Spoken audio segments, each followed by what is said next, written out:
किसी भी लैंग्वेज को इम्प्रेसिव बनाने में फ्रेजेस का अपना महत्वपूर्ण योगदान होता है। क्योंकि हम इंग्लिश स्पोकन की बात कर रहे हैं, इंग्लिश स्पीकिंग की बात कर रहे हैं, तो इस लिहाज से बेहद जरूरी हो जाता है कि हमें कुछ इम्पॉर्टेंट फ्रेजेस की भी जानकारी होनी चाहिए। तो आज हम ऐसे ही यूजफुल और इम्पॉर्टेंट फ्रेजेस पर डिस्कशन करेंगे। जी, मैं आरसी अग्रहरी आपका बहुत बहुत स्वागत करते हैं इंग्लिश लर्निंग क्लासेज में। और आज के इस सेशन में हम ऐसे ही कुछ यूजफुल और इम्पॉर्टेंट फ्रेजेस पर डिस्कशन करेंगे। आइए देखते हैं। आप देख रहे हैं, फर्स्ट है बिग गन या बिग शॉट। बिग गन या बिग शॉट, इन दोनों का मीनिंग सेम होता है। क्या? Rich person.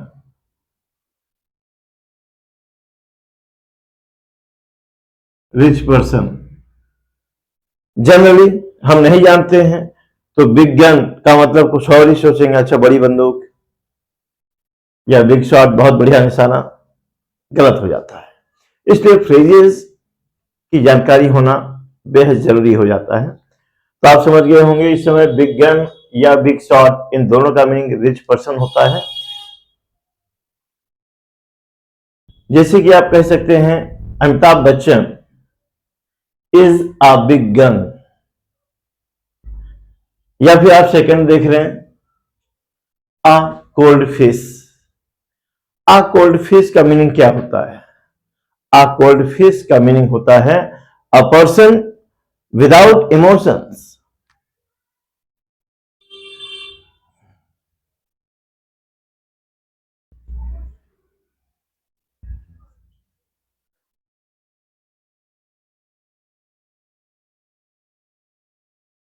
एक ऐसा व्यक्ति जिसमें कोई इमोशंस नहीं है, तो उसे आप कोल्ड फिश कहते हैं। आप ऐसे किसी भी शख्स को कह सकते हैं you are a cold fish. आप तो बिना भावनाओं के आदमी हैं, आप संवेदनहीन आदमी हैं, मतलब ये। आप थर्ड देख रहे हैं, I mean fourth, day dreamer.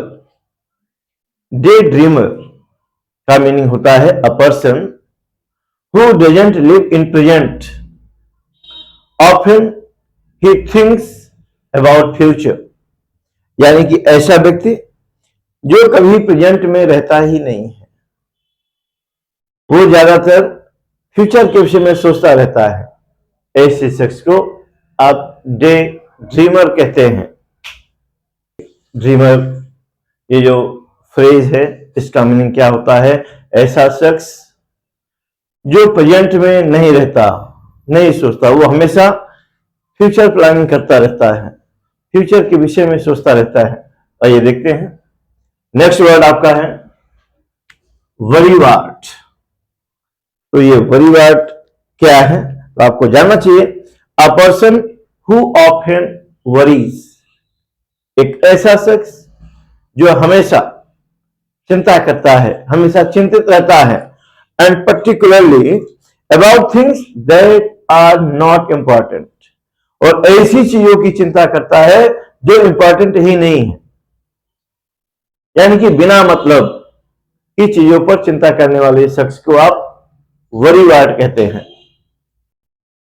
जी, तो आप देख रहे हैं वरीवाट, मैंने आपको बताया a person who often worries specially about things that are not important. हमेशा चिंता करने वाला शख्स, और उसकी चिंता ऐसी वस्तुओं पर रहती है जो इंपॉर्टेंट है ही नहीं। ऐसे शख्स को गैर इंपॉर्टेंट चीजों पर फिजूल की चिंता करने वाले शख्स को आप वरीवाट कहते हैं। तो आइए देखते हैं, सिक्स वर्ड है अर्ली बर्ड। अर्ली बर्ड क्या होता है, तो फिर आपको जानना चाहिए। A person who rise early in the morning. A person who gets up early in the morning, और a person who wake up in the morning, यानी कि एक ऐसा शख्स जो अर्ली मॉर्निंग जग जाता है, भोर में जग जाता है, उसे अर्ली बर्ड कहते हैं। मैं आगे बढ़ूं कि उसके पहले आपसे ये गुजारिश, अगर आप चैनल में नए व्यूअर हैं और अगर अभी तक आपने चैनल को सब्सक्राइब नहीं किया है तो जी चैनल को सब्सक्राइब करिए। और अगर ये टॉपिक आपको यूनिक और बेहद यूजफुल लगता है आपको कि इंग्लिश स्पोकन में इस सब की जानकारी होनी चाहिए, इन सब के बिना क्लियरली इंग्लिश को ना तो बोला जा सकता है ना समझा जा सकता है, और आप ये मैटर पसंद करते हैं तो जी चैनल को लाइक, सब्सक्राइब और शेयर करना ना भूलें। आइए देखते हैं आपका नेक्स्ट ऐसा ही यूजफुल फ्रेज है, क्या है वह? A bad egg. A bad egg का मतलब होता है black sheep.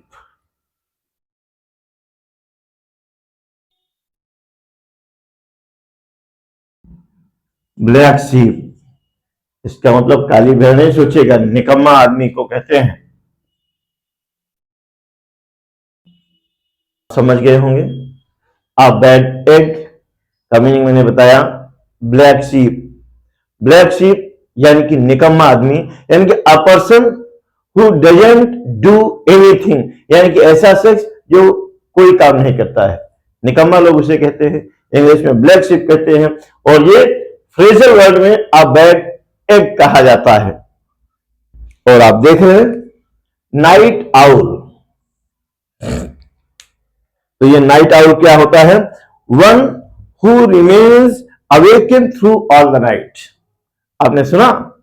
One who awakens all through the night, ऐसा शख्स जो पूरी रात सोता नहीं है, पूरी रात जगता है, ऐसे शख्स को आप नाइट आउल कहते हैं। नाइट आउल, इस फ्रेज का मीनिंग क्या होता है? यानी कि one who remains awaken through all the night, यानी कि ऐसा शख्स जो पूरी रात जगता है, उसे आप नाइट आउल कहते हैं। तो आइए देखते हैं ये फैशन विक्टिम क्या होता है। तो फैशन विक्टिम ऐसे शख्स को कहते हैं हु फॉलोज फैशन ब्लाइंडली, जो आंख बंद करके, मतलब बिना सोचे समझे फैशन फॉलो करता है।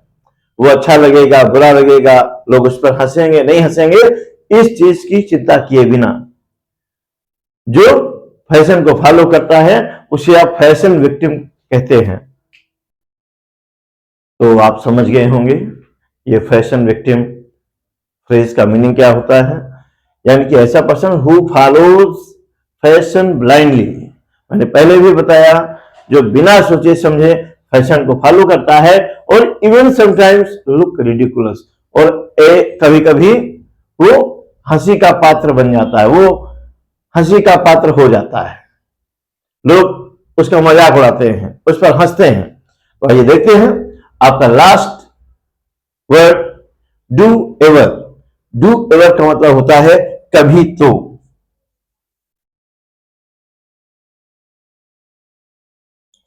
इसका मीनिंग होता है कभी तो, जैसे do ever talk to me, अरे कभी तो हमसे बात कर लिया करिए। डू एवर कम हियर, कभी तो यहां आया करिए। तो आप समझ गए होंगे डू एवर का मीनिंग होता है कभी तो। इस सेंस में इसका यूज करते हैं, do ever come to me, do ever talk to him, कभी तो उससे बातें करिए।